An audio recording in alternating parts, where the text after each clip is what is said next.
All right, and moving on, King Charles may have been received with full ceremonial honors in Washington, but beyond the pageantry, the visit comes at a moment when the US-UK ties are being tested.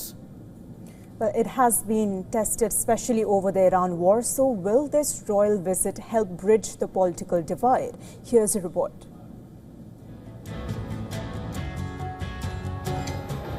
Gun salutes, flags flying high, and a ceremonial military honor marked the arrival of King Charles at the White House. A grand diplomatic unity between two longtime allies were at display in Washington when the King and the Queen were received by President Trump and First Lady Melania. The visit comes at a fraught moment.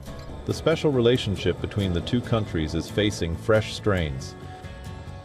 I will never let this country be dragged into a war that is not in our interests.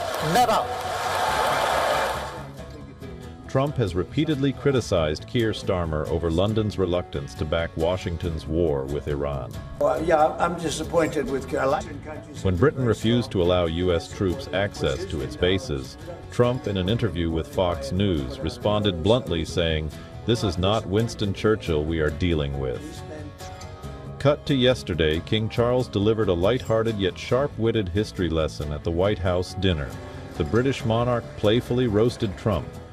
Indeed, you recently commented, Mr. President, that if it were not for the United States, European countries would be speaking German. Dare I say that if it wasn't for us, you'd be speaking French.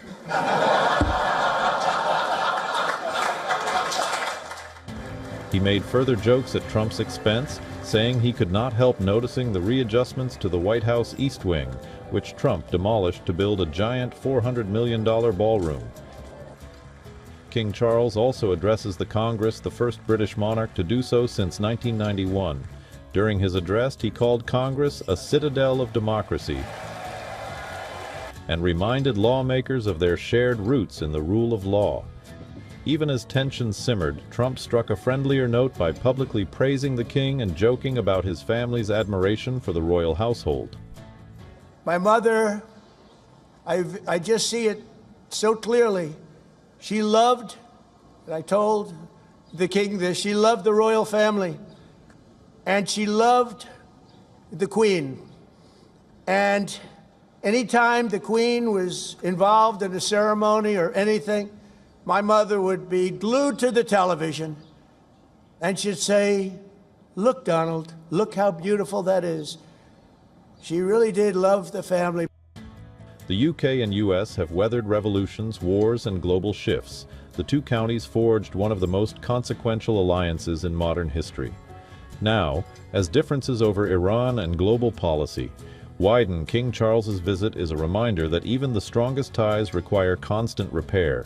The question is, can royal diplomacy reset what politics has strained?